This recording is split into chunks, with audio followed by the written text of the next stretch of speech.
asyrofil anbiya'i wal mursalin wa ala alihi washabihi ajmain. Amma ba'du. Pertama-tama marilah kita panjatkan puji syukur kehadirat Allah Subhanahu wa taala yang telah memberikan limpahan nikmat dan karunia-Nya kepada kita semua, sehingga hari ini dapat berkumpul di sini dalam rangka acara halal bihalal dan kajian Islam bulanan. Salawat serta salam semoga senantiasa tercurah limpahkan kepada baginda kita Nabi Muhammad SAW, kepada keluarganya, sahabatnya, dan kepada tabi'ut tabi'in, serta semoga kita semua sebagai umatnya mendapatkan syafaat di akhirat nanti. Amin ya rabbal alamin. Bapak Ibu hadirin sekalian yang saya hormati, dalam kesempatan yang istimewa ini, saya selaku pembawa acara akan membawakan acara dengan acara halal bihalal sebagai berikut. Yang pertama yaitu pembukaan, yang kedua pembacaan ayat suci Al-Quran, yang ketiga tausiah atau materi, yang keempat yaitu doa dan penutup. Untuk mengefektifkan waktu, mari kita buka acara ini dengan membacakan basmalah bersama-sama. Bismillahirrahmanirrahim. Untuk acara selanjutnya yaitu pembacaan ayat suci Al-Quran yang akan dibacakan oleh Ananda Ibnu El Zahran. Kepadanya saya persilakan. Ke sini, ke depan, A. Sini, di depan ya, sama ibu sini. Oke, sak. Ya.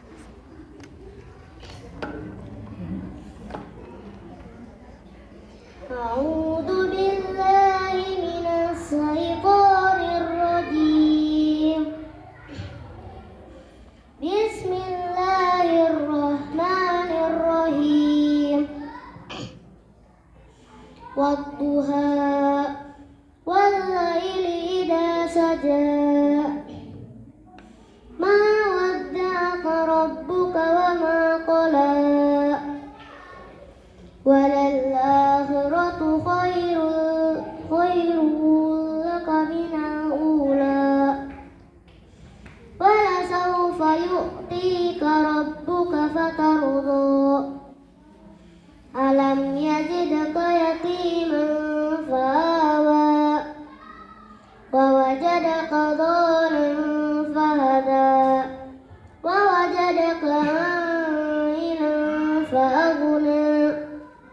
Fa'ammal yatima fala taqhar. Wa ammas sa'ila fala tanhar. Wa amma bi ni'mati rabbika fahaddith. Shadaqallahul adzim. Salah. Alhamdulillahirabbil alamin. Lantunan ayat suci Al-Quran telah kita dengarkan. Terima kasih kepada Ibnu El Zahran yang telah membacakannya. Semoga kita semua mendapatkan pahala dari Allah Subhanahu wa taala. Amin ya rabbal alamin. Untuk acara selanjutnya yaitu tausiah atau materi yang bertemakan tentang momentum Idul Fitri, mengembalikan anak kembali kepada fitrah, yang akan disampaikan oleh Ustadzah Rosi Siti Rahmawati, SPSI. Saya persilakan.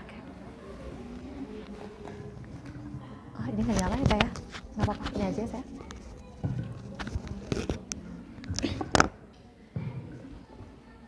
Bismillahirrahmanirrahim. Bismillahirrahmanirrahim. Ilahul awalina wal akhirin. Wa asyhadu anna Muhammadan abduhu wa rasuluh khatamul anbiya'i wal mursalin wa ala alihi wa ashabihi ajmain, amma ba'du. Assalamualaikum warahmatullahi wabarakatuh. Ibu-ibu hebat luar biasa. Selamat pagi jelang siang atau sudah siang? Pertama-tama saya ucapkan banyak terima kasih untuk momentum silaturahminya hari ini, karena saya baru pertama kali ke sini, jadi mengandalkan Bapak Gojek saja tadi untuk mengarahkan jalan. Nama saya Rosi, Ibu. Saya tinggal di Leles.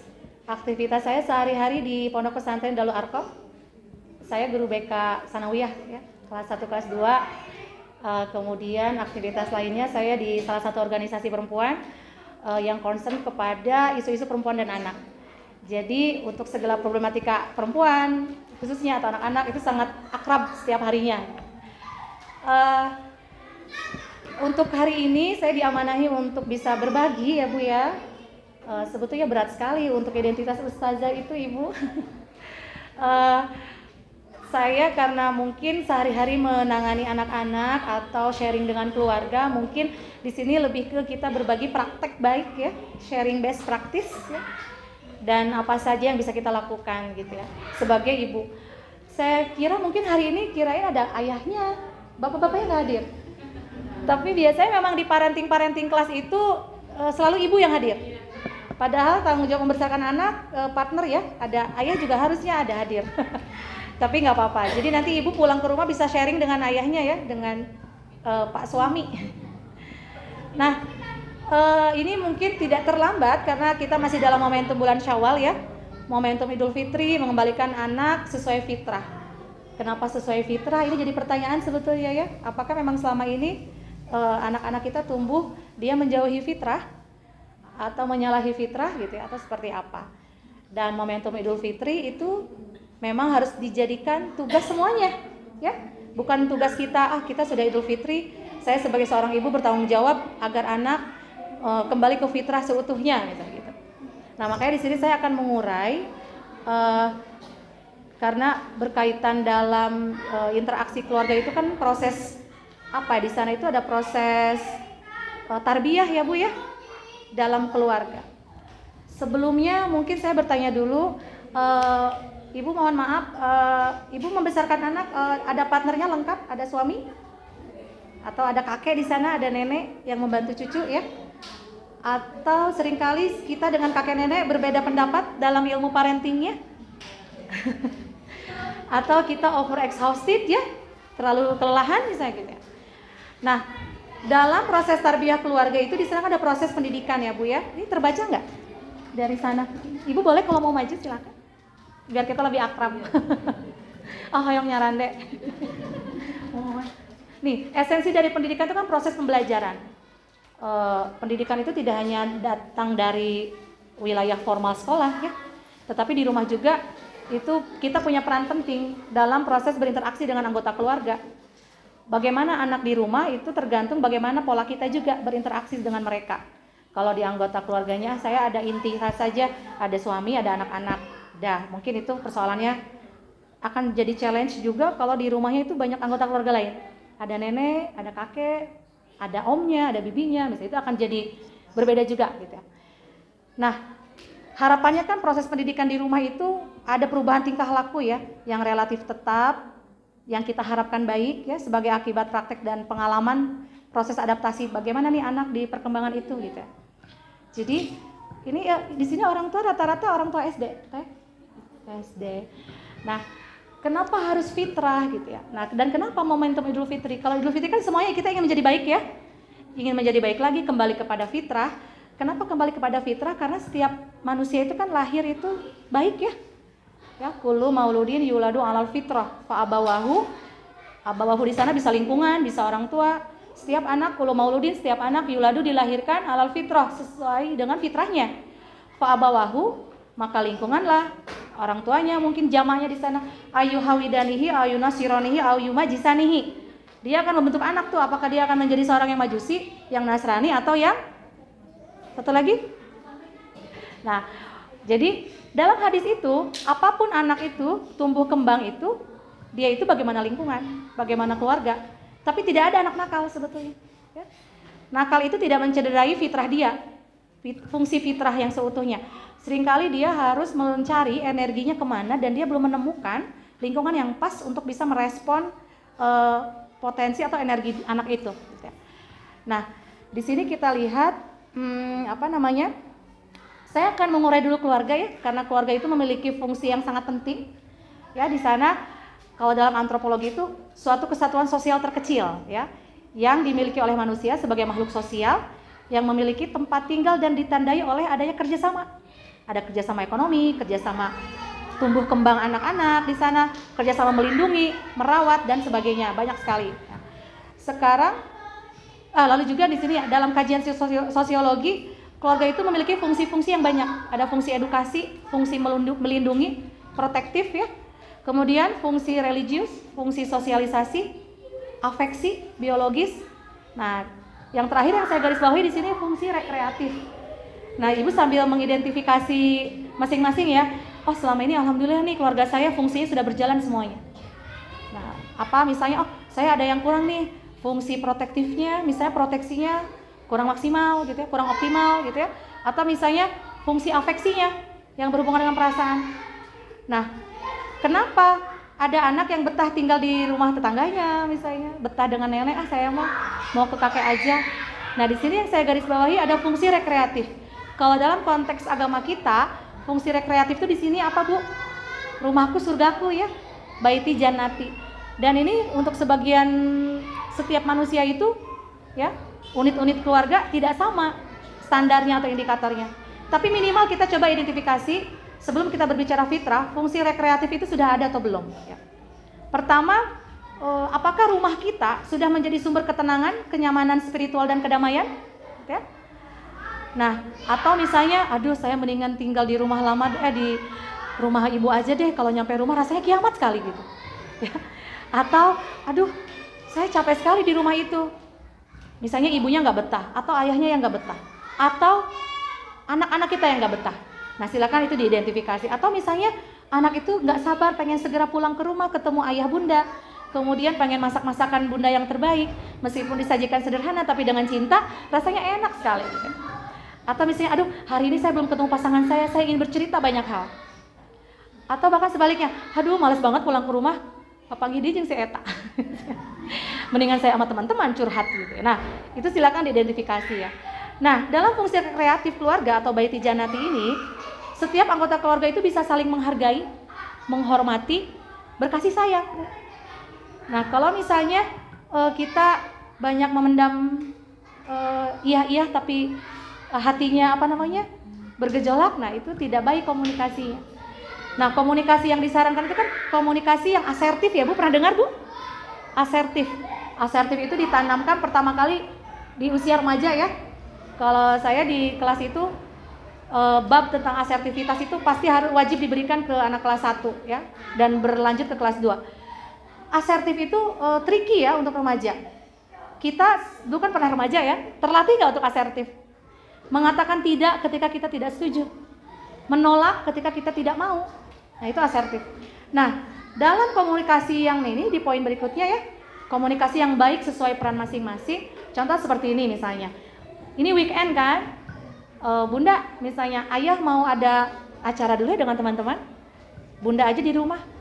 Lalu kita jawab bagaimana, Bu? Oh iya deh ayah, mangga, saya kan anak istri yang solihah.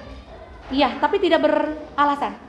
Kemudian kita kesel, ih padahal saya juga mau main, tapi kita betul ibu ya. Nah, atau misalnya saya punya pendapat berbeda, tapi kita tidak berani mengungkapkan kepada suami.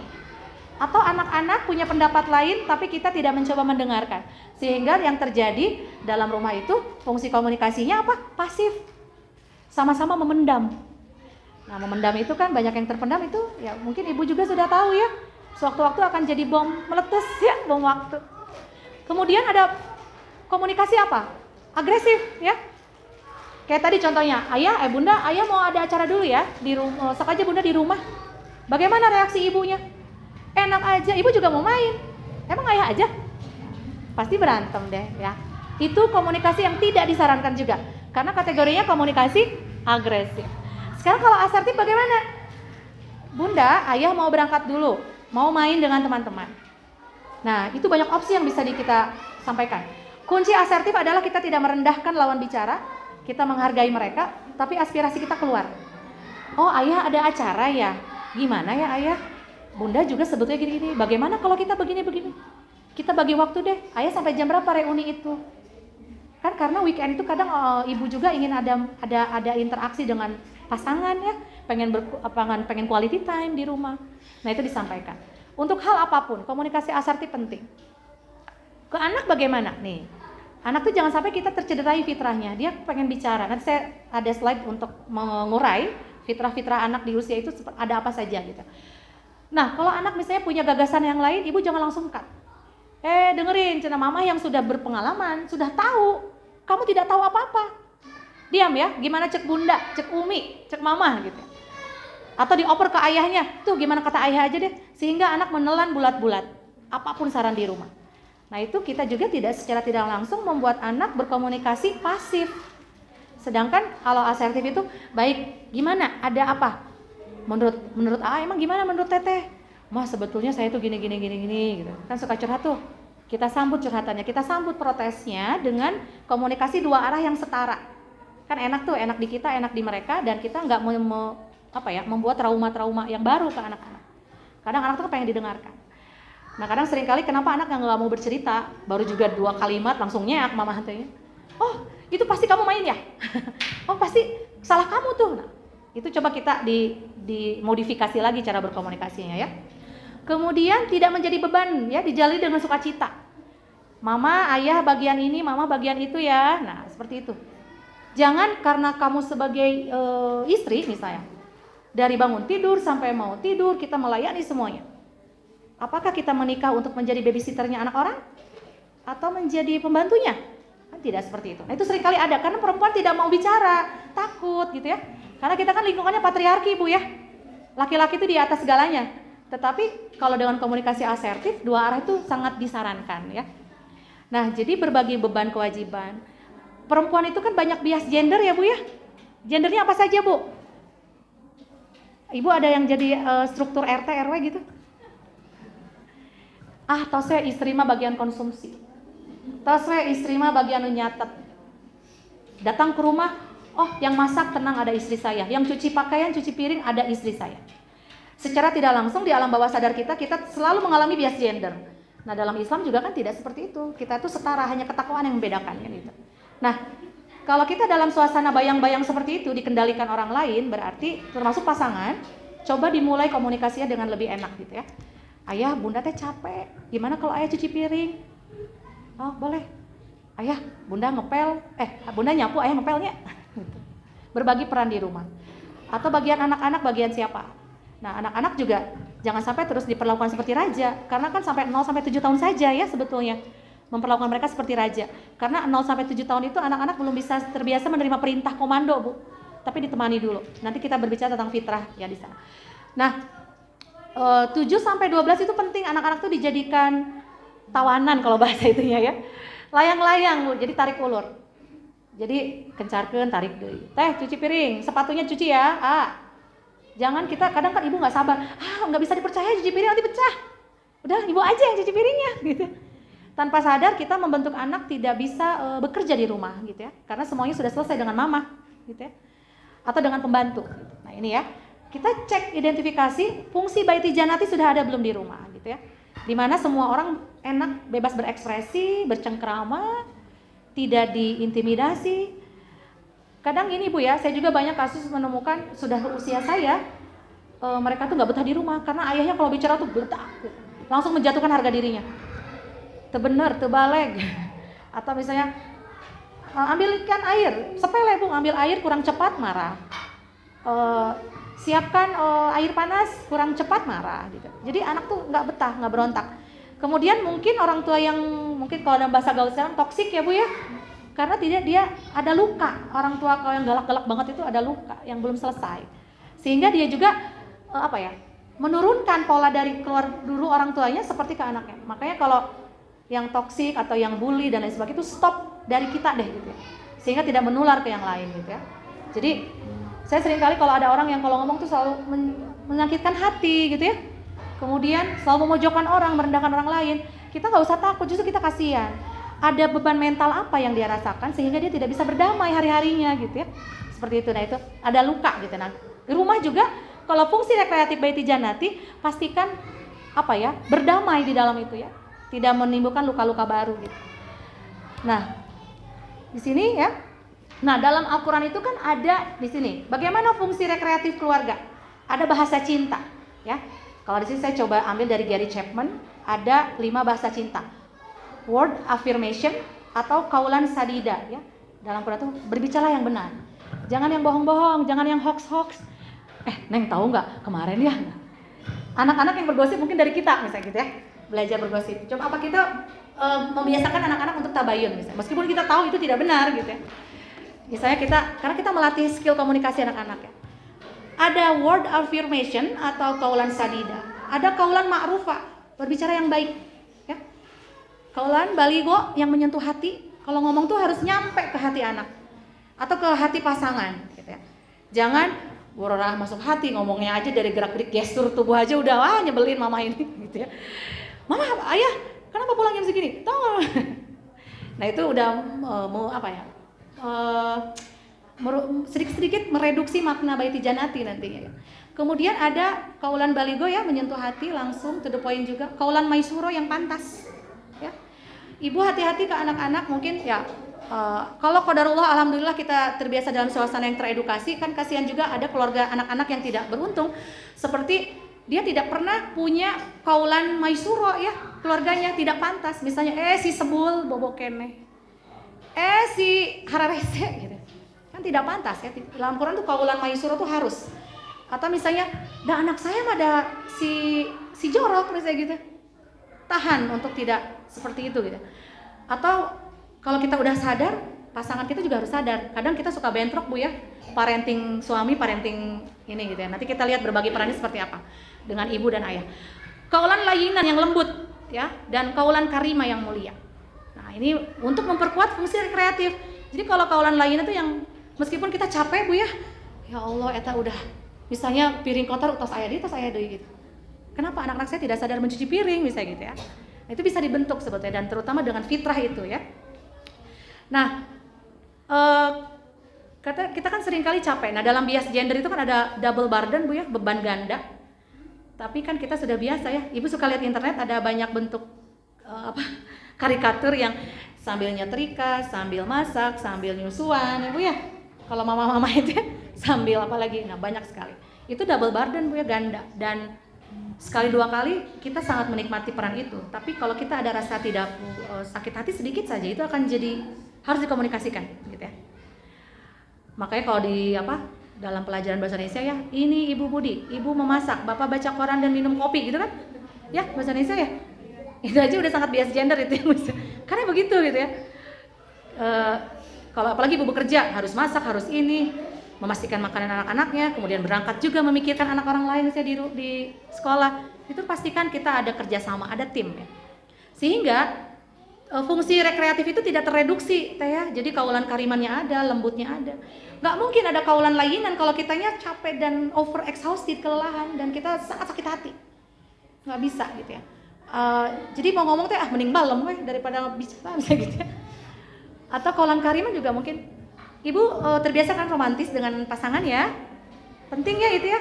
Ih ayah ganteng sekali, ayah lagi apa gitu ya. Atau apapun itu. Itu saya kemarin baca di artikel. Kadang kita kan sudah makan duluan sama anak-anak ya. Suami datang dan kita wajib loh itu menemani dia di meja. Karena obrolan-obrolan penting kadang datang dari meja makan atau dari baring ngampar lah. Pokoknya suami makan kita menemani gitu ya.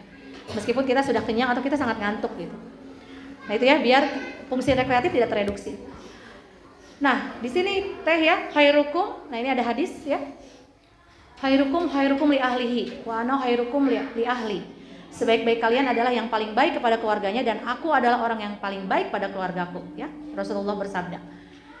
Kadang makanya pernikahan itu kalau banyak cekcok itu teh ya. Kan dunia pernikahan, dunia parenting tidak ada kuliahnya.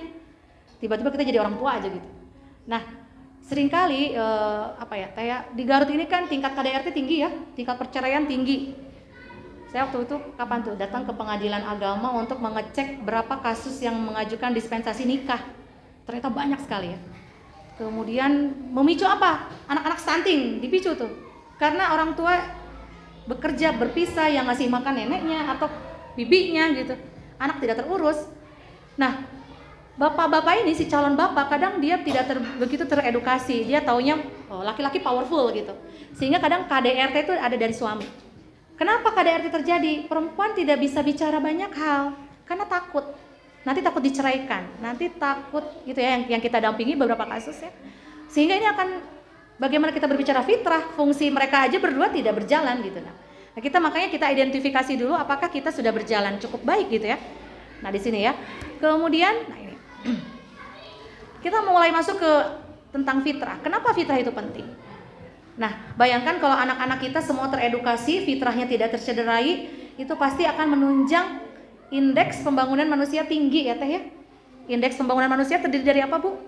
Kesehatan, ekonomi ya, pendidikan. IPM Garut itu kalau nggak salah ya nggak tinggi-tinggi amat, nggak rendah-rendah amat sih ya. Gitu. Kalau misalnya banyak masyarakat yang meninggal, contoh apa? Ibu yang melahirkan tidak tertolong, bayinya tidak tertolong. AKI AKB Garut tinggi ya Bu ya. Saya coba riset dengan teman-teman, ternyata dia kesehatan mentalnya terganggu sekali. Itu ibu hamil trimester ketiga. Mungkin dia berhadapan dengan orang-orang mungkin saja yang fitrahnya terluka, suaminya yang fitrahnya terluka, tidak di mertuanya yang itu gitu. Jadi kemarin itu dileles ada tahun berapa ya? Setahun itu meninggal ya ibu pernah dengar nggak? Ada ibu hamil meninggal pendarahan yang hebat luar biasa, tapi diantep gitu. Dia tidak tahu kalau dia orangnya tinggal di Samarang tapi tinggal di Leles gitu ya. Tidak tertolong ya. Mungkin saja disesar dalam kondisi ibunya sudah tidak tertolong. Bayinya sempat hidup 2 mingguan. Nah, kasus itu tuh banyak Teh ya. Dari fungsi keluarga yang tidak menjadi baiti janati itu. Nah, sekarang coba kita lihat, fitrah itu apa? Fitrah itu adalah keadaan manusia yang murni, asli, sebelum terpengaruh oleh lingkungan ya. Dan faktor lainnya dalam konteks anak, jadi fitrah itu adalah keadaan ketika anak lahir ngagubrak gitu ya ke dunia dengan segala potensi dan kemampuan yang dimilikinya. Potensinya apa? Ya pasti kadang suka ada, kok anak saya mirip kakeknya gitu, kok mirip neneknya. Karena anak dilahirkan itu kan membawa potensi genetik ya, genetik kakek, genetik ayah misalnya gitu. Nanti berbicara ada bakat, ada minat ya. Jadi dia itu potensi yang secara genetis itu diturunkan. Kalau dia akan menjadi contoh kakek saya ini misalnya seorang hakim yang luar biasa, itu pasti ada kok gen genetis. Dia bisa bekerja di dunia hukum atau seorang dokter gitu. Itu ada gitu ya misalnya itu. Dia lahir ke dunia dengan semua potensi dan kemampuan yang dimiliki. Nah, tapi seringkali karena pergaulan lingkungan, fitrah tercederai. Makanya kenapa ada penting mengembalikan fitrah anak gitu ya. Fungsinya siapa? Bukan fungsi orang tua saja. Fungsi pengasuh di sana. Kalau kita misalnya seperti saya pergi ada yang asisten di rumah Teh ya, tetapi itu juga sudah dia harus tahu cara kita membesarkan anak-anak, berinteraksi dengan anak-anak gitu ya. Ada pesan-pesan sponsor gitu ya. Teh kalau gini begini, Teh gitu. Nah, itu pengasuh. Kemudian ada siapa saja yang sekitaran anak kita sehari-hari, ada kakek, nenek, om, tante gitu ya. Jadi, kadang setelah mereka tumbuh besar ya seperti ini, berlarian atau apa, dia kan merespon semua stimulus ya. Dari rangsangan dari luar, apa yang dia lihat, apa yang dia terima gitu. Nah, ini yang kadang jadi berubah karena fitrah itu kan berinteraksi dengan lingkungan. Kemudian mengembalikan anak pada fitrah itu berarti membantu anak untuk mengembangkan potensi dan kemampuan yang dimilikinya ya secara maksimal dan optimal. Kurang ya, harusnya ada optimalnya. Kalau secara maksimal kan dimentok ya dia 0 sampai 4. Kayak semacam sudah kuliah IPK maksimal kan 4 maksimal. Tapi kalau optimal dia tidak terkungkung oleh angka, tapi dia terus bisa berkembang, adaptif ya. Nah, itu ya. Maksudnya kemampuan yang dimiliki anak secara maksimal dan optimal. Hal ini dilakukan dengan apa? Dengan memberikan asuhan yang baik ya. Dan penuh kasih sayang. Memberikan pendidikan dan pengajaran yang sesuai dengan perkembangan fisik, emosional, dan intelektualnya. Dari ibu saya mah orang sibuk misalnya, atau saya mah ada bisa, atau saya ku guruna. Nah, itu juga kurang pas ya Bu ya. Anak kan di sekolah cuma sebentar, kembali lagi ke rumahnya gitu. Apalagi SD ini masa kritis untuk betul-betul kita berinteraksi sama mereka gitu. Nah, mengembalikan anak kepada fitrah juga kita membantu anak-anak menemukan jati dirinya ya. Jati diri sebagai seorang manusia. Nah, kalau anak yang mengalami lingkungan yang positif selama masa pertumbuhan dan perkembangannya, nah mereka ya alhamdulillah mungkin jadi dia terkondisikan akan lebih mudah mengenali siapa diri dia, gitu ya, serta memahami peran dan tanggung jawabnya di dalam masyarakat. Nah, saya seringkali menangani anak-anak yang usia SMP ya, ibu saya nggak tahu saya akan menjadi apa sudah besar, dan dia terpapar medsos. Ibu saya orang, terus dia memposisikan diri apa disebutnya itu apa ya? Kan sekarang suka banyak yang self diagnose ya Bu ya, mendiagnosa diri dari internet itu jangan dilakukan ya Bu ya. Itu suka tidak pas itu kadang, harus memerlukan pertolongan profesional. Nah, anak-anak remaja juga gitu. Ibu tahu nggak saya ini kena panic attack. Ibu saya ini anxiety disorder. Ibu saya kayaknya schizophrenia deh. Aduh ini dari mana Teh? Nah, anak-anak yang itu kan kenapa usia remaja itu kritis? Karena kan ada perubahan hormonal. Proses menemukan jati diri itu akan sangat tricky dan berat untuk mereka yang berangkat dari keluarga yang broken misalnya. keluarga yang memang tidak menguntungkan, diujinya itu anak itu gitu. Nah, itu harus lebih ekstra effortnya ya, usahanya harus lebih ekstra. Nah, karena apa, nanti usia remaja itu dia emang usia kritis. Saya ini orang baik apa enggak ya? Kemarin Bu, kelas 1 nih ya, saya menemukan anak cantik sekali, cantiknya luar biasa, tapi dia di masker terus, ditutup. Padahal kan udah nggak bermasker ya waktu itu ya. Terus dia nggak mau bicara, kalau dipegang tangannya basah, perempuan.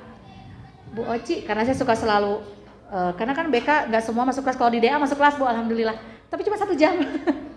Kita cuma men-trigger anak untuk mau bicara. Setelahnya selesai, dan mereka ada yang sadar, Bu Oci saya mau minta jam konseling. Oh silakan. Ditanya kenapa? Dia itu sangat terluka masa SD-nya apa teh? Disebut jelek, disebut gendut. Dia nggak percaya dengan diri dia dan keluarganya tidak memahami dia tuh lagi butuh pertolongan usia SD-nya. Kemudian dia sakit hati luar biasa, sepatunya pernah diumpetin, banyak hal, dan dia tidak ada lawan bicara waktu itu. Dia emosinya terkunci sekali, sehingga dia takut kalau ngomong. Saya takut salah. Terus akhirnya saya dengan bertahap, Teteh boleh, Teteh coba dibuka maskernya, nggak apa-apa kok, kita semua kan sudah vaksin, sehat gitu ya. Akhirnya setelah 2 kali konseling ya, 2 kali terapi, meskipun dengan cara yang sederhana, karena kan sebetulnya sederhana, mereka harus menerima luka masa lalu saja, ridho dengan kondisi hari ini. Kalau dalam bahasa psikologi harus rilis gitu ya. Kemudian kita coba bagaimana dia melepaskan luka-luka itu dengan, terima kasih, ibunya sudah. Lagi ya. Nah nggak apa. Nah dia ternyata sudah lepas lah itu ya. Ada kasus lagi, Bu saya tidak percaya dengan siapapun. Sedangkan di pondok itu harus berteman. Dicek ya, oh ternyata anak ini punya trauma, pernah dikerem di kamar mandi 2 kali Ibu. Ketika kelas 2, ketika kelas 3, dan dia 20 menit di dalam. Dia nggak ada yang minta pertolongan itu. Dan kalau bertanya ke keluarganya, bagaimana tetap pernah disampaikan ke orang tua? Ah kamu mah biasa itu teman-teman. Kadang orang tua itu menyederhanakan masalah anak-anak. Padahal cukup direspon aja. Wah gimana teh, terus gimana? Kalau dia berhasil kita apresiasi. Kalau misalnya dia perlu pertolongan, selagi anaknya tidak ada mendendam, oke, stop mungkin peran kita. Tapi kalau ini kita boleh bicara ke wali muridnya. Bu, punten ini dengan ini dipertemukan saja. Tapi kita jangan ikut campur Bu. Kan seringkali ada orang tua SD, apalagi yang mungkin tidak cukup teredukasi ya. Pokoknya mun saha nggak ganggu anak orang. Akhirnya, nah ini tipikal parenting orang tua apa? Seperti pilot ya. Jadi dia mengendalikan helikopter, mengendalikan anaknya. Kamu kapan take off, kapan kamu harus landas. Jadi anak itu jadi akhirnya gini. Itu tumbuh juga ada teh, ada biasanya kemarin itu kasusnya kebetulan dari anak tunggal ya. Apa-apa ada mama, ada ayah gitu. Ayah saya pasti akan turun tangan, mama saya karena terbiasa mamanya tampil, orang tuanya tampil sebagai hero. Yang justru bukan mengembangkan anak tuh jadi tidak resilient teh. Ada segala ayah mama, tidak mandiri dia untuk keputusan-keputusannya, itu salah. Itu juga harus diantisipasi ya. Kemudian mengembalikan anak pada fitrah juga berarti membantu anak untuk membangun hubungan yang sehat dan harmonis dengan sesama manusia dan lingkungan sekitarnya. Anak yang memiliki hubungan sosial yang baik dengan orang lain akan lebih mudah memahami nilai-nilai sosial dan moral yang dianut oleh masyarakatnya. Ya sekarang jujur saja kita mengalami degradasi moral karena dari rumah bermasalahnya, ya. Sekarang anak tuh kadang nggak malu. Aduh saya mah orientasi transgendernya, orientasi seksualnya aneh. LGBT ya Bu ya. Lontong kehu bala-bala tempe. Banyak melesat angka di Garut. Sampai kemarin saya pernah tahu, Bu nih kalau di pojok ini berarti ini LGBT untuk yang usia SMA. Ini di SMP. Di Garut loh Bu ini ya. Untuk SD juga ada. Ya. Apa? Karena dia fitrahnya terluka itu, dipastikan terluka. Ditambah mungkin pemerintah tidak memfungsikan program-programnya untuk mengedukasi kesehatan mental anak-anak. Nah makanya apa nih yang bisa kita andalkan ya, unit rumah. Ya, Baiti Janati harus dioptimalkan. Sekolah kerjasama dengan sekolah, gitu ya. Nah, kita lihat di sini ya, kalau kita bisa mengembalikan anak siswa ini, ya ini, jadi semuanya kok baik kok anak-anak itu ya. Kalau nakal ya dia tercederai, ya, lingkungannya tidak. Yaitu fa'abawahunya itu, ayu hawidanihi, ayu bajisanihi, ayu nasironihi itu di sana ya. Membuat dia majusi, nasrani atau Yahudi kata gitu ya. Analoginya ke sana, padahal dia tuh bisa ditafsirkan lebih lanjut akan jadi anak baik, anak nakal, anak bermanfaat atau justru jadi sampah masyarakat nah itu ya. Tergantung desa. Nah, proses fitrah dalam pendidikan keluarga itu penting. Kenapa penting? Membentuk karakter dan nilai ya. Kesejahteraan emosional dan psikologis ya. Anak itu kalau ibu anak banyak tertutup, banyak ngerem anjing di kamar, banyak sedihnya, itu harus segera diintervensi. Teh kenapa? mama salah apa sama ayah, coba-coba kita obrolkan bersama gitu. Terus kalau kita merasa kita salah, kita jangan gengsi, akuin saja, oh mohon maaf mama lagi capek, coba gini-gini. Terus kita coba dikompensasi ya, misalnya kita rubah mindset negatif hari itu biar dia kembali lagi ceria. Karena hak anak untuk merasakan sejahtera secara emosional dan psikologis di rumah itu ya Bu ya. Kemudian pembelajaran akademik ini penting. Ada anak yang akademiknya tidak terlalu ini ya, mungkin karena banyak dibiarkan, kemudian dan dia tidak bahagia mau belajarnya juga gitu. Ini penting, makanya pendidikan fitrah itu di rumah ya. Lalu faktor yang dapat mengganggu prosesnya apa? Nah itu, kurang perhatian orang tua. Pola asuh yang salah ya. Tantangan traumatis atau konflik dan teknologi ya betul ya. Saya juga pernah menangani anak yang dia sangat ceria tapi dia sangat terluka, ternyata ibu aku ini mengalami kekerasan seksual. Dari siapa? Dari tetangganya. Orang tuanya kemana? Tanya gitu. Nah itu, ini traumatis. Poin 3 ini dia akan mengganggu proses sebetulnya kalau tidak diintervensi. Saya merasa, coba pikiran anak kelas 1, dia sudah mulai merasa, nanti kalau saya menikah, saya sudah tidak sempurna ibu. Saya banyak. Jadi yang salah siapa? Wah ini penting untuk kita membangun lingkungan aman di rumah. Saya selalu menekankan hati-hati kalau di rumah tetangga ada laki-laki, contoh ya laki-laki memang biasanya predator itu ya. Laki-laki yang tidak menikah tapi usia menikah. Laki-laki yang lama menduda. Laki-laki yang lama karena dia secara fitrah seksualitas harus tersalurkan dan dia tenggelam dalam medsos, dalam HP. Itu harus jadi kewaspadaan bersama ya. Itu terjadi Bu ya di Panauan ya. Banyak sekali titik-titiknya. Jadi kalau kita membuka mata lebar-lebar, Garut ini wah bikin geram sekaligus ngeri gitu.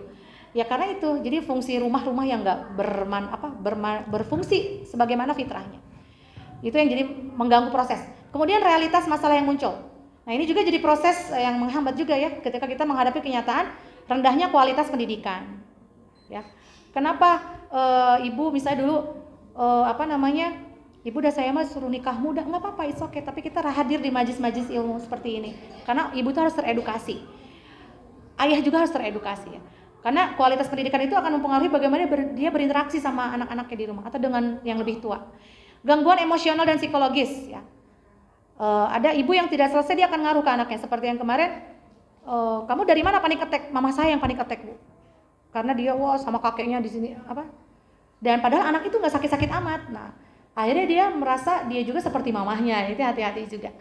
Ini juga mengganggu ya Bu ya. Lalu perilaku buruk, rasa tidak aman, peningkatan risiko masalah kesehatan mental, ini juga jadi masalah yang harus kita atasi bersama dalam skup rumah itu ya.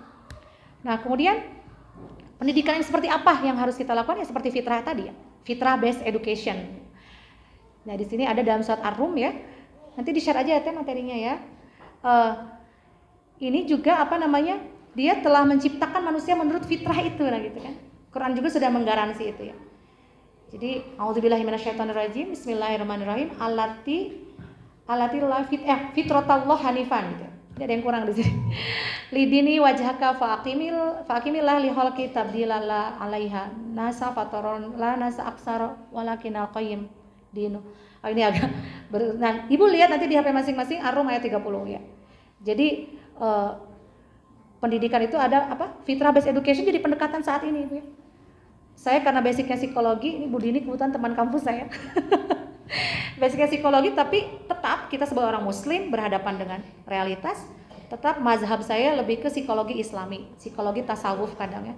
Anak-anak yang suka memiliki kecemasan tinggi, fitrahnya kan dia nggak begitu gitu ya. Tapi bagaimana sholatnya, terjemahannya diresapi enggak? Kalau Quran apakah hafalan terus, terjemahnya tahu enggak gitu. Ya pendekatan jadi akidah keimanan itu penting. Karena untuk memastikan dia tidak mudah goyah, resiliensinya tinggi ya. Jadi daya banting Bu resilient tahu ya, daya lenting. Jadi kalau dia dapat masalah nggak give up, nggak menyerah, nggak langsung gagal semuanya ya. Seperti tahun kapan ya Bu di mana daerah mana tuh? Cijambe, ada orang Cijambe Bu. Cijambe Sarjambe ya, Karangkawitan Banjarmasin itu. Ada anak SMA ya diputusin pacarnya langsung gantung diri itu. Ya. Dan dia kelabakan masyarakatnya, takut. Karena dalam seminggu itu yang bunuh diri 2 orang. Yang satu ibu rumah tangga. Nah itu dia menekan emosi yang sangat banyak. Dia berobat katanya ke puskesmas. Setelah berobat pagi-pagi nggak ketemu. Dia loncat tuh dari jembatan yang itu ya. Terus kemudian nggak jauh dari sana ada yaitu pemuda yang diputuskan pacarnya gantung diri. Sehingga masyarakat bingung. Apakah kalau ada masalah harus bunuh diri katanya gitu ya. Nah itu bergeser tuh pola pikir masyarakat, takut lagi mereka. Nah di sana masuk tuh waktu itu ya, saya dengan tim dari Muhammadiyah Disaster Management Center MDMC ya. Nah itu sama, dan malam-malam karena kita mobil nggak masuk boy, jadi tanjakan jembatan. Nah teh cina di dia loncat teh si teteh cina. Aduh ya, terus waktu itu MDMC minta tolong tim SAR ya, tidak direspon. Tim MDMC yang menemukan mayatnya ya. Dia karena kan arusnya deras sekali ya, Bu. Nah, dia tercedera fitrahnya, dia tidak resilient. Ibu itu tidak resilient, anak itu tidak resilient. Sehingga dia menyerah sama tantangan yang dihadapi saat itu ya. Nah, coba di sini, fitrah apa saja yang ada sih dalam manusia itu dan kenapa dia tercederai ya? Kalau rusak tidak terlalu ekstrim rusak. Tercederai, terluka fitrahnya gitu. Makanya momentum Idul Fitri kemarin, kalau kita dari pucuknya dulu ya, dari bapak ibunya dulu, kakeknya dulu, neneknya, orang tua dulu nih. Tahu nih Idul Fitri ini berarti kita mengembalikan diri kepada yang baik. Kita yang tadinya ini harus pokoknya serba meningkat deh, ibadahnya, interaksinya, hablum minallahnya, hablum minannasnya. Nah, kemudian barulah kita ke anak. Kalau kita nggak selesai gimana mau ke anak gitu ya. Nah sehingga turunlah ke anak, mengembalikan fitrah anak. Oh saya sudah tahu nih maknanya, saya sudah tahu nih fungsi Idul Fitri kemarin itu momentum sebetulnya. Dan ibu jangan merasa gagal takut ya, karena iman itu kan bertambah berkurang seperti kurva ya Pak. Al imanu yazidu wa yanqus, itu emang sunatullahnya. Dia bisa bertambah bisa berkurang. Makanya kenapa kita harus senantiasa kalau kita merasa oh saya ada di fase soleh nih, kan ada doanya ya. Robbana la tuzigh qulubana. Ya Allah, jangankan cenderungkan hatiku gitu ya. Ba'da idh hadaitana. Jangan belokkan hati aku ke yang jelek-jelek setelah aku merasa dapat petunjuk gitu ya. Nah, terus lingkungan juga ngaruh Bu ya. Bagaimana keimanan itu harus dipupuk terus karena dia tidak akan. Jadi kalau orang udah soleh bakal soleh selamanya enggak. Dia pasti ada dalam kondisi uzur, drop dia. Karena kan manusia itu mahalul khotok ya, tempat yang berbuat salah itu. Kita tuh emang sunatullah berbuat salah. Nah, kemudian di sana penting lingkungan juga berpengaruh Ibu ya. Kalau ibu pengen ke bawah wangi ya bergaul sama tukang parfum ya. Ke bawah panas jangan bergaul sama tukang pandai besi kan gitu istilahnya. Meskipun kita sudah baik ya ke bawah tahu nggak itu si ibu itu yang gengnya suka mangkal di situ. Gitu. Suka ada kan ibu-ibu ya Bu ya.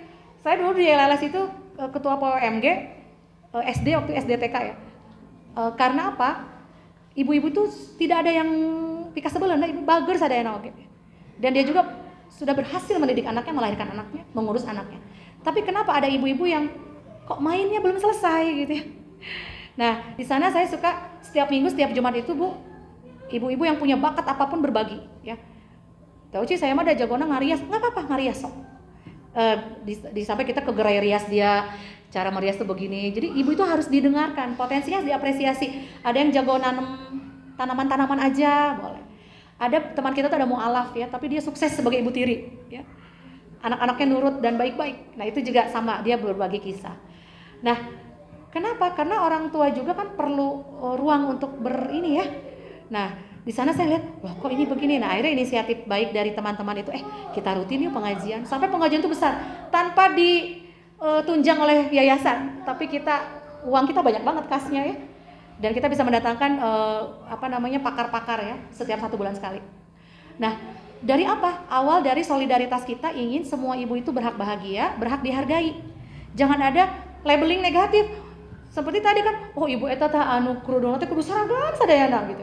Padahal cuma senang aja karena ruang dia berekspresi nggak ada gitu. Terus sampai pernah kita, saya mau ini ulang tahun mau baksos kemana? Nggak apa-apa pakai motor ngabring, oke nggak apa-apa ayo. Jadi kayak geng motor ibu-ibu. Atau kemanapun itu kita, jadi circle kita tuh harus jadi positif. Jadi kan lingkungan itu berpengaruh gitu. Nah kembali lagi ke fitrah Bu ya. Nah ini fitrah yang ada. Saya ambil dari Bapak Hari almarhum ya, sudah meninggal kemarin tahun 2000. Fitrah based education ya, dia tuh memperdalam itu dan memang sejalan dengan riset yang sedang dilakukan gitu. Nah, manusia itu ada fitrah keimanan, fitrah belajar dan bernalar, fitrah bakat dan kepemimpinan, fitrah seksualitas, ada fitrah estetika dan bahasa, ada fitrah individualitas dan sosialitas, fitrah perkembangan, ada fitrah fisik dan indera. Nah ini, saya coba akan membagi ya di sini. Nah, sunatullah perkembangan manusia itu begini Bu ya. Dari 0 sampai 2 tahun masa kehamilan dan menyusui. Ibu menyusui anaknya dengan sesuai Al-Quran 2 tahun? ada yang pakai sufor ya nggak apa-apa ya. Tapi kadang kita kan suka masalah orang beda-beda ya. Saya anak 3, 1 gagal ASI Bu, jujur saja, karena saya tidak teredukasi, saya nggak tahu, dan keluarga tidak support, dan tidak tahu bahwa saya menyusui itu ternyata permainan pikiran. Semakin kita bahagia, ASI-nya makin banyak. Ya. Semakin tahu cara teknik menyusui, bayinya pasti gemuk dan tidak akan kena penyakit, gitu ya. 3 anak, 1 saya sangat gagal, saya juga baby blues Bu. Saya lagi kerja suruh nikah Jadi tugas perkembangan itu Bu, kan ada fase-fase yang harus dipenuhi. Kalau tidak ada dia nagih nantinya. Ya, tapi alhamdulillah tugas perkembangan saya selesai. Saya cuma waktu itu belum siap menikah rasanya gitu ya. Sehingga dari orang sibuk tiba-tiba harus jadi orang yang bermasyarakat. Saya nggak tahu kayak sepele kan bertetangga itu ya, buang sampah teratur. Kemudian kita kaget kalau orang masuk rumah itu siapa gitu. Jadi penuh curiga belajar ya. Jadi akhirnya masa-masa anak ke-1 itu memang beda gitu ya. Karena banyak belajar dari kesalahan, saya tidak tahu pentingnya menyusui, powerfulnya menyusui. Anak saya itu akhirnya sering kena penyakit Bu, karena nggak tahu ya. Spesialis anak tuh selangganan banget. Sudah tahu banyak macam obat. Sampai susu termahal pun yang ada di rak saya 2 tahun setahun ya anak. Karena nggak gemuk-gemuk Bu. Sudah hopeless gitu ya. Dirujuk ke bagian gizi dan sebagainya. Sepele, saya mengakui itu kesalahan saya tidak teredukasi waktu itu. Kalau dalam Quran sudah menjamin kita bisa menyusui 2 tahun, berarti bisa. Nggak ada itu excuse alasan sebetulnya ya. Saya mah nggak ada keluar ASI-nya. Enggak. Ternyata kalau bayi keluar 3 hari pun dia kenyang kok nggak minum. Karena dia bawa ransum, bawa perbekalan dari perut Bu. Menunggu sampai ASI-nya banyak, menunggu bayi itu ya. Jadi jangan mau tuh dibohongin. Udah di situ ada cek di bidan teh, susu di formula diaduk sama dot. Itu itu luar biasa ya. Itu kan fitrahnya mereka harus menerima ASI kita. Jadi saya belajar dari kesalahan, anak kedua, ketiga, alhamdulillah ASI eksklusif. Kemanapun saya bawa, meskipun saya pernah tugas ke Palembang kemana, saya bawa bayi saya masih 1,5 tahun ya. Perjalanan pesawat harus transit, saya bawa bayi Bu. Karena ini bayi ya ada di saya ASI-nya gitu. Masa mau terus dipumping kemudian dititipkan dan tidak. Perlekatan itu penting 0-2 tahun. Makanya saya suka jadi bahan riset saya ketika ada anak yang sangat bermasalah, dicek dulunya, misalnya itu boleh ya di tracking ke belakang. Apakah dia menyusui, lekat nggak sama ibunya dulunya? Itu kan ngaruh ya Bu sebetulnya.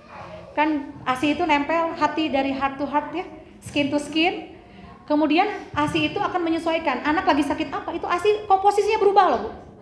Berubah komposisinya sesuai yang anak butuhkan. Kemudian kenapa harus sampai beres menyusui di kanan dulu sampai kayak kempes? Karena itu lemaknya yang detik-detik terakhir itu lemak yang menggemukkan, ya. Baru pindah ke sebelahnya. Kenapa nggak boleh sedih, gitu kan? Makanya anak kedua ketiga saya selalu, ini permainan pikiran. Ibu selalu main game, suka main HP. Nah ASI juga sama, gaming, ya. Kalau sedih apa? Nggak usah banyak tenggelam sama kesedihan di rumah. Udah terus saya ngunci anjurnya di kamar. Makan coklat karena harus meningkatkan dopamin ya. Happy itu karena ngaruh ke ASI. Uangnya mendingan buat ngebakso. Buat makan yang enak buat mamahnya gitu. Nah itu ya 0-2 tahun. 2-7 tahun, nah ini masa pasca menyusui sampai pada perintah sholat. Nah 2-7 tahun ini anak-anak sudah mulai. Nah kalau saya ada referensi lagi Bu ya, kayak 0-2 tahun anak itu kan harus happy, jangan terus dijudge. Kadang nggak sabar ya, kadang ngabala wae BBC kan wae. Anak itu harus dia fase konsep diri dia ya. Harga diri dia itu ada karena dia tahu dia disayangi oleh semuanya di rumah itu. Jadi BBC kan tapi yang aman, kita ada. Sudah selesai mainnya, oke, beresan dikurang teh, ngalih dari kanu sana situ. Nah, dan peran ayah bunda harus ada di masa-masa dia 0-2 tahunan ya, 0-5 tahun mungkin. Nah, 7-10 atau 7-12 pun ya. Ini 2-7 tahun faktor ini ya, fitrah keimanan. Kita harus meyakinkan mereka dengan sesuatu yang indah-indah. Jangan ini, kamu 0-7 tahun Ibu ya, atau terutama yang SD, TK, SD. Kalau nggak sholat masuk neraka, kalau nggak sholat dibakar jadi bara api. Itu anak takut nanti mau sholat atau terpaksa. Tapi gini, misalnya kita lagi kasih baju, aduh alhamdulillah nih ya, untuk menanamkan fitrah keimanan ya. Aduh, masya Allah ini Allah menciptakan rambut kamu indah sekali dek, sampai di sisiran. Aduh ini jari-jarinya bagus sekali, Allah memberikan rizki jari-jari yang indah gitu. Atau misalnya kita lagi makan enak, alhamdulillah nih Allah kasih kita rizki makanan gitu ya. Dan itu ibu, dan terbukti karena saya punya anak yang sekarang 4 tahun setengah. Bunda, aku bisa pipis sendiri disiram. Pasti Allah sayang aku. Oh iya dong gitu ya. Fitrah keimanan itu yang indah-indah. Nah, kemudian masuk ke fase yang 7-10 tahun, masa, karena kembali lagi Bu, 0 sampai 7 tahun anak tuh nggak bisa dapat komando ya. Perintah itu akan sangat karena dia itu masih mengolah ini perintah atau kasih sayang, dia masih bingung ya. Cukup saja kasih yang indah-indah. Mau ke pengajian sama mama yuk. Tahu nggak di Quran itu Allah itu ya, nih ada surga, ada ini, wah ini kayak gitu-gitu. Sehingga kadang saya suka agak kaget, mah aku sudah ini loh, si anak 4 tahun, pasti aku masuk surga, Allah sayang aku. Iya masuk surga nanti ya, kita semua masuk surga bareng-bareng. Jadi kadang disayang Allah juga cukup. Jadi kadang suka ambigu juga. Wah ini udah di hari akhir nih pikiran bayi gitu ya. Jadi itu ya 0-7 tahun, terus masuk ke fase 7-10. Nah ini masa dia mau bagaimana mulai berpikir konkret ya, tadi kan abstrak ya 0-7 tahun itu. Jadi kalau berpikir abstrak itu ya mulai itu Allah itu kan tidak kelihatan, tapi lewat mana? Kalau dari 0-7 tahun itu lewat ciptaan. Ciptaan itu penting ya. Mama Allah di mana tuh? Gunung aja udah sangat bagus sekali. Bagaimana Allah yang menciptakan gitu ya. Bagaimana langit ini indah gitu. Yang kedua laki-laki saya senang banget dengan tata surya ya, karena dia, Allah itu keren ya. Kok langit itu indah banget ya kalau malam gitu. Nah sehingga 7-10 tahun kita mengenalkan keimanan boleh sambil berpetualang. Makanya suka ada rihlah, ada pesantren kilat. Karena dia harus udah mulai konkret tuh. Dan udah boleh perintah sholat. Atau bahkan dalam kondisi tertentu ya, tanda kutip, memukul memang ya Rasulullah itu. Tapi kakinya misalnya, karena untuk kalau anak ini sangat tidak bisa sholat misalnya. Sebetulnya kita lihat apakah dia malas sholat ketika kecilnya selalu ditakut-takuti. Ya gitu ya, itu juga jadi bahan refleksi ya. Nah kamar anak laki-laki dan perempuan wajib terpisah ya Bu ya. Umur 4 tahun dia udah terpisah, harus sudah mulai pisah, harus sudah punya. Di sini apa? Ada fitrah individualitas ya. Nah, anak kecil suka berebut mainan. Ibu jangan langsung kamu harus berbagi, pinjemin temannya. Itu salah, Bu. Kurang pas ya. Ibu Eli Risma juga bilang enggak boleh gitu, sama. Dan fitrah juga sama menyampaikan seperti ini. Tetapi begini, Teh, Adek ini mainan Adek ya. Iya, karena anak itu kan suka ada menghargai mainan dia dulu. Area dia itu penting, karena itu fitrah individualitasnya ada. Jangan terus dipaksa untuk berbagi sebelum anak siap. Tetapi bagaimana biar dia tidak egois? Ya kita tawarkan, Adek temannya boleh pinjam mainan yang mana? Yang itu deh. Nah, kan kadang anak ada yang kesukaan banget gitu ya, itu teritori dia, nggak boleh diganggu itu ya. Oh ya udah boleh ya pinjamkan ya ini, nggak boleh mah. Minta persetujuan. Ya. Jangan sampai kita mencederai fitrah individualitasnya. Termasuk yang kamar berpisah itu. Anak itu harus sudah tahu ini area Teteh, ini AA, di sini kamarnya. Meskipun saya terbatas rumah, nggak apa-apa pakai sekat atau gimana. Karena kita ingin dia tahu, dia punya kontrol diri, ya. Biar dia tahu area mana, dia juga menghargai diri sendiri nantinya, gitu. Nah, kemudian 11-14 ini masa menjelang akil balik, ya. Ini penting juga Ibu. 7-10 tahun ini kan masa fitrah belajar. Kalau tadi 0-5 tahun dia harus penting dengan ayah ibunya. Nah, 7-10 tahun atau bahkan 7-12 tahun, kalau anak laki-laki pastikan dia dekat dengan ayahnya atau figur pengganti ayah. Kalau dia perempuan wajib dekat dengan ibunya atau figur ibu yang lain misalnya. Itu masa-masa SD Bu ya. Jadi dia harus belajar bagaimana menjadi laki-laki standar laki-laki ya. Nah, tetapi nanti kalau usia 12 itu masa akil balik Bu, itu gender itu berubah kedekatan itu. Kalau anak perempuan wajib dekat dengan ayahnya. Anak laki-laki wajib dekat dengan ibunya. Karena itu akan menyesuaikan standar dia nanti bagaimana dia menjadi anak dan bagaimana dia memperlakukan anak orang lain. Nah, contoh kemarin itu banyak sekali usia SMP Teh ya. Gini Bu, dia tuh nggak mau, takut bicara, rendah diri dan lain sebagainya. Itu ternyata ayahnya kurang cukup berperan. Kan ayah itu penting untuk meningkatkan harga diri anak, perempuan terutama ya, umur 12 ke atas tuh SMP. Ayah itu kan kayak jimat Bu ya. Cuma di telepon cuma bilang gini, semangat ya, ayah sayang. Itu udah, itu hari-hari dia indah itu, ya. Ayah percaya kamu bisa. Apapun yang kamu lakukan, ayah sangat menghargai usaha kamu. Sampai pernah Bu ya, ada anak yang sangat kurang dekat dengan ayahnya, tapi kan yang ngirim makan tuh ibunya. Bu, kali-kali aja Robi bahasa SMS WA-nya, ini dari ayah, titipan dari ayah. Padahal ibu ayah nama baru mikirkan misalnya, dan semua gimana mamanya. Karena itu untuk ada rasa percaya, oh ini ada ayah. Dan dia akan tahu dia harus berdekatan masa nanti menikah. Ya kan akil balik itu penting Bu ya, critical stage ya. Oh dia itu harus mempercayakan diri sama laki-laki yang seperti apa. Karena ini standar ayah gitu. Atau ibu laki-laki. Karena laki-laki sepele ya sama ibunya. Tuh nggak mandi ya. Bau asem deh, bisa gitu ya. Oh ternyata laki-laki itu harus wangi, harus bisa berbesih diri. Karena ini yang ditanamkan oleh mama gitu ya. Jadi perspektif itu dari gender yang sebaliknya itu harus kompak gitu ya. Nah, biar apa juga Bu, fitrah itu berjalan sehingga anak itu tahu, oh dengan laki-laki saya bisa jadi laki-laki sejati dan tidak rendah diri dengan identitas laki-lakinya. Demikian juga perempuan, tidak rendah diri dengan identitas perempuannya. Kenapa sekarang ada penyimpangan seksual, orientasi seksual? Karena dia merasa tidak pede. Laki-laki, dia tidak pede menjadi laki-lakinya, sehingga dia pede menjadi laki-laki yang ngegeblay. Ini kamu tahu nggak? Aduh ya Allah, tangan kegidian kalau bisa, tapi dia berjenggot, itu gimana ya, bingung kita lihatnya ya. Jangan dikepat-kempit kan, banyak ibu itu juga fitrahnya terluka dia, dan dia tidak cukup tahu bagaimana dia harusnya bangga dengan gendernya. Kemudian perempuan juga sama, karena saya tinggal di Leles depan pabrik Changsin Bu ya, itu ada yang perempuan itu gara ranteng, saya bingung. Terus kalau lewat saya bingung, ngomongnya naonnya, teteh mbak teh mbak kumaha gitu. Dia sangat pede dengan jadi identitas barunya.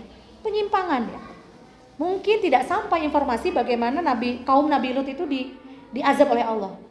Atau dia tahu informasi itu tapi hati tidak masuk, karena hidayah itu kan hanya Allah yang punya prerogatif. Tapi kita penting untuk berinteraksi sama lingkungan baik. Nah, di sana Bu, kenapa krisis-krisis moral terjadi, degradasi moral terjadi? Karena fitrahnya tercederai itu ya. Fitrah belajarnya mungkin tidak ada, 7-10 tahun ya tidak memberikan pendidikan yang layak. Kemudian akil balik ini penting. Kenapa sekarang banyak orang yang hamil di luar nikah, kemudian setelah melahirkan dia tidak cukup baik menjadi ibu gitu ya. Periode akil baliknya itu edukasi, sex education itu penting Bu ya, untuk mendidik anak-anak sesuai fitrahnya. Jangan pakai istilah ya, kayak ini lo vagina, ada yang ibu mah beda jorok eta mah nyariosna naon nu sanesna, jangan ya.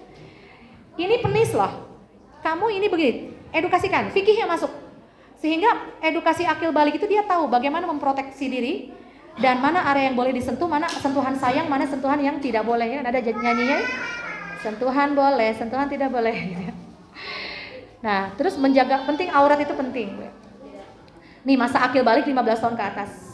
Kadang perempuan itu kenapa? Karena perempuan itu kan semakin tumbuh dia semakin cantik, suaranya semakin lembut. Mulai itu ada fitnah-fitnah kan. Aduh si anak itu tahu nggak? Laki-laki sama, laki-laki mulai kan perubahan hormonnya, dia suaranya menjadi gegap gempita ya, menjadi bulat. Nah dia tuh harus tersentuh tuh hatinya, fitrahnya, edukasi akil balik masuk ke sana ya. Nah ini sini ya, yang tadi saya sampaikan. Nah ini 0-6 tahun fitrahnya itu tumbuh merekah, memerlukan penguatan perawatan. Belum siap menerima perintah ya 0-6. Nah, kalau dalam bahasa istilah psikologinya apa? Anak itu belum siap menerima tanggung jawab. Jangan sampai kita terlalu kebablasan Bu. Saya menerapkan kedisiplinan sama anak 5 tahun masih TK. Ayo biasakan, misalnya spraynya beresin kalau udah tidur. Tapi kita temani, kan kita harus dirawat. Bolehlah anak itu tunduk ke kita saat itu, tapi nanti melawan loh Bu ya. Ada anak-anak mungkin, makanya saya ini ngaruh juga ke yang lain. Kayak 0-6 tahun memang usia TK, early kindergarten ya. Itu dia memang secara fitrah belum bisa calistung Bu. Ya. 7 tahun itu udah pas banget masuk SD atau 6 lebih berapa bulan gitu. Karena kan dia ada otak kanan, ada otak kiri. Dia bisa calistung kalau ada si lem perekatnya tuh ada di tengah. Dan itu 7 tahun, masuk ke 7 tahun. Ya. Atau dia perintah, itu deskripsinya ke sana lagi ya, lebih abstrak. Jadi jangan terlalu, udah anak saya mah pintar, oke, bagus pintar. Tetapi nanti akan, nah itu karena saya ada riset beberapa orang yang sekarang dia udah kuliah, udah berumah tangga malah. Anak yang dia sangat muda masuk SD-nya, dia pintar Bu. SMA stuck, capek. Atau kuliahnya dia selesai, dia tidak beres kuliahnya. Dia nggak mau, karena dia merasa buat apa sih belajar. Padahal dulunya dia olimpiade di mana-mana gitu. Analoginya gini Bu, buah yang matang sesuai umur sama buah di karbit bagaimana rasanya? Ya. Itu di karbit Bu, sama dengan sebetulnya. Makanya anak tuh sesuai fitrahnya, berikan saja ruang-ruang sesuai usianya gitu ya. Nah ini ya, kalau 0-6 tahun belum ada tanggung jawab yang banyak gitu. Tahap pralatih, pradisiplin ya, dalam bentuk instruksi. Jadi jangan langsung to the point. Lebih banyak kebersamaan tuh ya, 0-6 tahun tuh. Keteladanan, keseruan. Jadi kita ngasih contoh. Ya. Perintahnya sampai by, jadi apa? Komandonya by example gitu ya. Dengan contoh yang kita juga tunjukkan. Suasana atmosfernya kesalehan ya, tapi jadi nuansanya enak gitu. Oh ternyata 0-6 tahun dan kakek orang tua saya selalu ngaji, selalu sholat. Alam bawah sadar dia melihat gitu ya. Nah, ukurannya melakukan kebaikan itu, iman itu dengan antusias dan kecintaan. Itu indikatornya Bu ya. Kepada Allah, kepada Rasulullah, kepada agama kita, kepada ayah, ibu, alam. Ya. Jangan begini saya, ibunya aktivis lingkungan. Kamu kalau buang sampah nanti banjir, dan sebagainya. Buang sampah sembarangan maksudnya gitu. Tetapi bagaimana dengan sisi antusias dan cinta? Biar dia nanti cinta sama lingkungan. Nah, itu silakan ibu lebih tahu ya gaya-gayanya. Nah, tahap 7-10 tahun, nah ini tadi ya. Mulai diperintah boleh, mulai dilatih. Kecintaannya bergerak tumbuh ke arah kesadaran ya. Jadi penting suasana sekolah itu akan sangat ngaruh banget ya. Karena dia interaksi sama guru, sama lingkungan, dengan sistem sekolah yang ada. Dan dia pertemuan antara ketaatan dan kebebasan ya. Yaitu dia udah bisa mengolah pertemuan antara diperintah dan disadarkan. Potensi fitrahnya itu adalah untuk apa? Penjelajahan ruang gerak itu penting. Makanya suka ada piknik, rihlah itu ya. Jadi dia kebersamaan, cinta kasih, perdamaian, ketaatan itu dari ruang gerak dia. Jadi harus banyak kegiatan Bu, 7-10 tahun itu ya. Nah sehingga ketika dia 10 tahun, puncak dia bisa taat sholat dan siap untuk ditempa di kehidupan nyata. Itu ya dalam fitrah based education.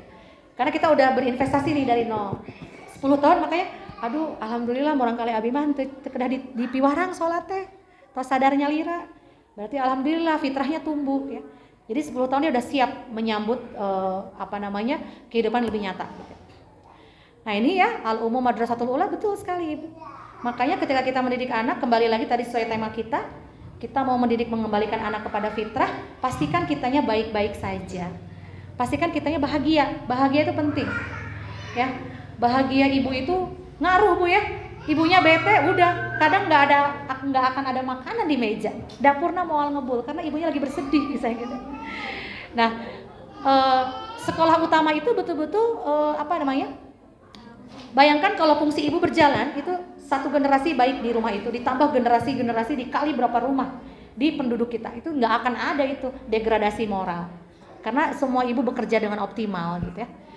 Dan ini memang penting sekali, makanya ibu juga harus teredukasi, harus berdaya ya.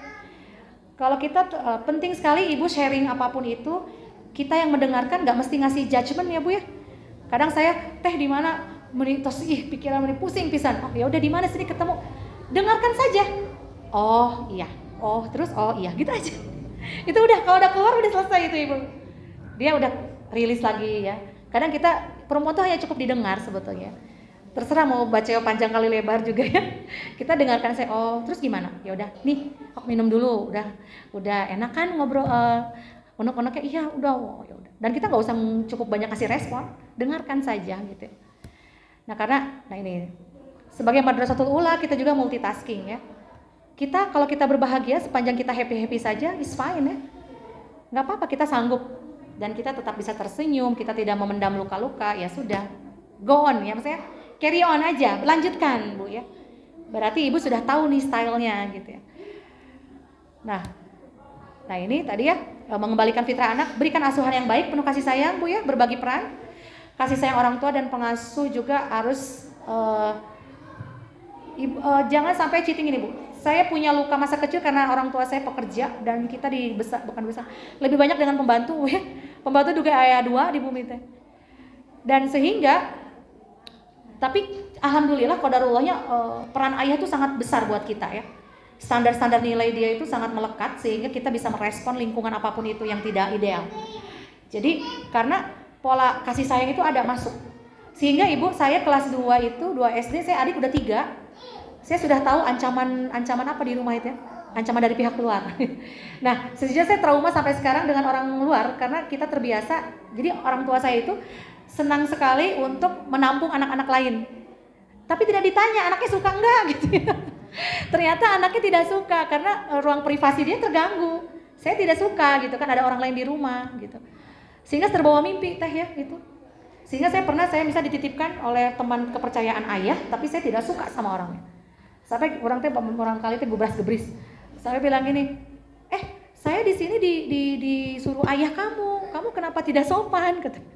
Karena insting protektif saudara itu muncul. Saya itu udah waspada Bu dengan gelagat orang tua, bapak-bapak gitu dulu ya, tanda kutip. Ini dia akan melakukan apa nih gitu. Sehingga memang ternyata pembantu saya yang kena. Ya itu ya, waktu itu. Neng, pas udah ketemu udah besar tuh, bapak itu masih ada nggak? Waktu tidur ibu digerayangin loh, tuh kan? Insting saya betul ternyata. Itu jadi akhirnya itu waspada. Standar orang tua masuk sehingga kita punya insting protektif juga ya. Wah ini ancaman nih, ini bentuk ancaman atau tidak? Sampai akhirnya menyampaikan, mama, itu saya panggilnya, mama, ayah, saya nggak suka ada orang lain di rumah. Saya takut kalau tidur bagaimana kalau rok saya terangkat gitu ya. Saya nggak suka dengan dia yang sampai saya pernah trauma wangi parfumnya Bu. Trauma banget. Dan tipikal wajahnya yang berjenggot itu saya nggak suka banget gitu ya. Jadi itu fitrah individualitas kita terganggu di sana. Kemudian fitrah apalagi yang terganggu ya? Kita tidak ditanya oleh orang tua kita suka apa enggak. Nah itu juga sama ya. Anak itu harus diajak kompromi di sana. Fungsi keluarga rekreatif atau baiti janat itu bisa dimulai dari sana ya. Kemudian memberikan perhatian dan waktu yang cukup pada anak serta menghindari perilaku yang dapat membuat anak merasa tidak dihargai. Itu tadi ya, mungkin saya tercedera di sana. Tidak dihargai atau tidak dicintai. Dan itu harus dikomunikasikan. Kalau saya misalnya kayak sekarang saya aktivitas misalnya di Garut sampai sore, saya nyampe rumah saya tidak memegang laptop, saya tinggalkan, saya ada untuk anak-anak. Kadang suka berebutan, aku dulu cerita, aku dulu, sok siapa dulu. Jadi akhirnya, aku di sekolah gini-gini. Jadi didengarkan seperti laporan gitu ya. Padahal kita capek dengarkan aja. Oh terus gimana? Akhirnya anak saya sensitif dengan saya yang tidak memperhatikan. Tuh mama matanya kemana katanya gitu. Oh ya udah, berarti kita tidak menghadirkan diri untuk mereka gitu. Nah itu ya salah satunya, itu hanya komitmen waktu dan manajemen saja. Kemudian memberikan pendidikan dan pengajaran yang sesuai ya. Orang tua, pengasuh, anak harus memberikan pendidikan dan pengajaran yang sesuai dengan perkembangan fisik, emosional dan intelektual anak. Saya kemarin ada masalah ketika pembantu saya dikasih gadget, dia tenggelam dalam TikTok. Wah anak saya dikasih selalu saya pantau dari tempat kerja. Kayak tadi mau berangkat video call dulu. Lagi apa anak-anak? Jadi harus ada fungsi pemantauan itu ya. Lagi megang HP enggak? Taruh HP-nya, suruh main aja. Sehingga dia udah tahu, anak-anak lagi sepedahan, biar nggak pegang HP. Iya betul. Karena kita HP itu di waktu, tapi kadang pembantu kebablasan. Nah itu juga harus kompromi itu. Karena peran pendidikan itu tidak hanya dari orang tua itu tadi ya. Kalau di rumah ada pembantu berarti kita harus jadi tim dengan pembantu gitu ya, asisten gitu. Dan kita juga menampilkan sisi menghargai asisten itu di depan anak-anak.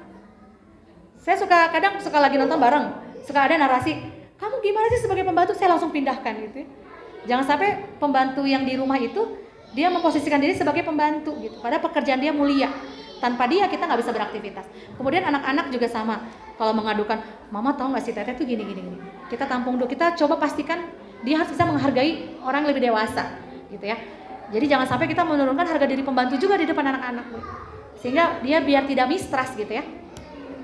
Nah ini kita sambil diskusi aja mungkin ya. Mau sambil ada tanya jawab mungkin Bu ya. Oh sudah selesai. Oh iya ya. Setengah 12 ya. Adzan jam berapa? Oke ya udah nggak apa-apa. Ada 5 menit mungkin Ibu mau berdiskusi, silakan. Ada hal-hal yang mau disampaikan? Silakan. Ya. Jadi Ibu ya mungkin sedikit menambahkan ya, esensi pendidikan itu sesuai fitrah itu kita mengantarkan manusia itu kepada Tuhannya ya. Jadi kita membentuk anak-anak yang tidak egois. Apapun yang dia capai itu ada keterlibatan Allah di sana gitu ya. Dia menjadi sosok yang rendah hati, penuh kesyukuran, menghargai temannya gitu ya. Sehingga anak-anak itu tidak ada praktek bully itu di sekolah itu harusnya. Ketika fungsi keluarganya betul-betul maksimal. Ya. Jadi kalau ada anak yang suka menyerang Bu ya, misalnya memukul, menendang, itu harus jangan sampai kita lupa diri panggil orang tuanya. Itu suka ada kan ya? Perang WhatsApp orang tuanya. Itu sangat keliru. Anaknya yang harus diambil, ditanya, diselamatkan gitu. Anaknya Itu tadi, kenakalan itu hanya mencari ruang, sebetulnya belum ada ruangnya yang klik gitu ya, belum pas gitu. Jadi kalaupun dia pintar, dia akan menjadi pintar yang tidak merugikan. Kalaupun dia hebat, dia menjadi apa ya? Jadi agen-agen perdamaian itu dari anak-anak kita gitu ya, duta-dutanya gitu. Sehingga dia akan berpikir 2 kali 3 kali untuk menyakiti temannya gitu. Seperti itu, karena pendidikannya sesuai itu ya, mengantarkan kepada robnya itu. Nah ini juga Bu, saya ingin sedikit menambahkan ya. Teteh masih ada waktu berapa? 2 menit? Nah, pasti Ibu akan bingung dengan hukuman ya. Hukuman seperti apa yang harus saya kasih biar udah melanggar terus misalnya gitu ya. Pastikan semua proses pendidikan itu memunculkan dari motivasi internal anak. Jangan ditakut-takuti Bu ya, tapi tersadarkan. Karena contoh, saya selalu menentang kan, karena kalau di sana itu anak-anak kemarin yang melanggar apa hukumannya?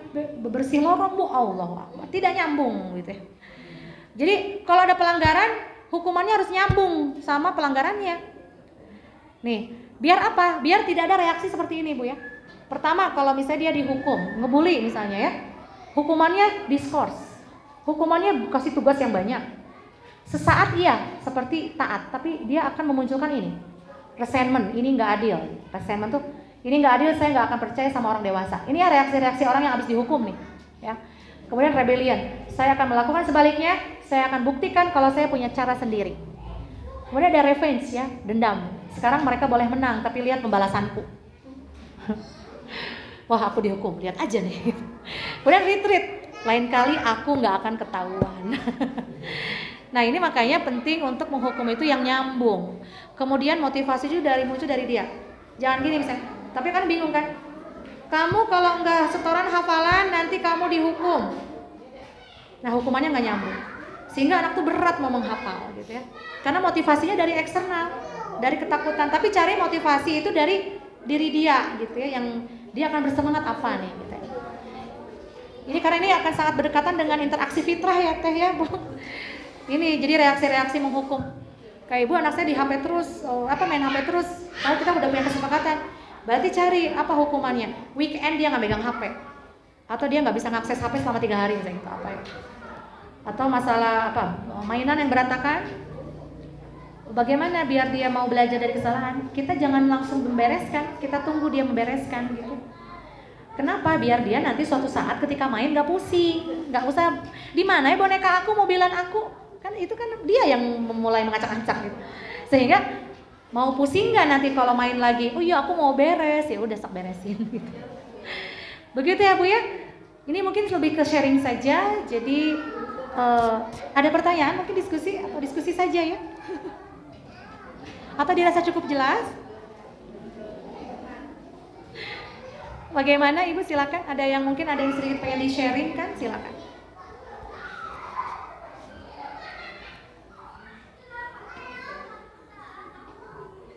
Nanti di-share ke ayahnya Bu ya. Karena parenting itu is cooperation ya. Kerjasama. Parenting itu kerjasama. Kita tidak sendirian ya. Tapi pas kapan ya? Oh itu waktu itu saya mengisi di acara kayak talk show pasca melahirkan. Jadi ayahnya ada tuh pada dongkap bapak-bapaknya, tapi ngarais budak di luar. Padahal strategi menyusui itu ya perannya ayah. Ayahnya tuh harus datang terus kasih hadiah kan. Kalau nggak ada hadiah ya ucapan, mama cantik sekali, itu naik tuh langsung ya hormon menyusui gitu. Jadi itu lucu ya, misalnya di hampir semua hal memang ayah itu jarang hadir ya Bu ya, tapi nggak apa-apa nih. Nanti di-sharingkan saja, boleh berbagi aja gitu ya. Itu saja, mungkin kembalikan ke Teteh, silakan ya. Terima kasih kepada Ustazah Rosi Siti Rahmawati SPSI yang telah menyampaikan materi yang sangat bagus ya Ibu sekalian, dan sangat bermanfaat bagi kita semua. Tibalah kita kepada penghujung acara, yaitu penutup. Saya selaku pembawa acara mengucapkan mohon maaf atas kekurangan dan kesalahan saya yang tidak berkenan di hati. Wabillahi taufiq wal hidayah. Wassalamualaikum warahmatullahi wabarakatuh.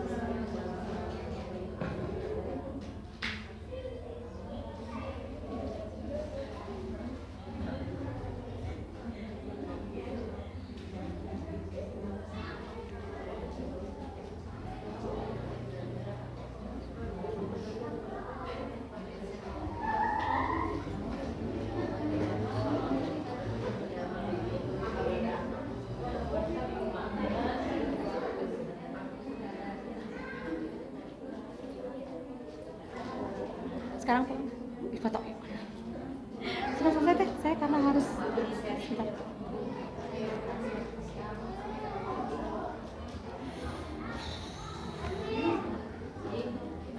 Jas dan dokumen digosok aja.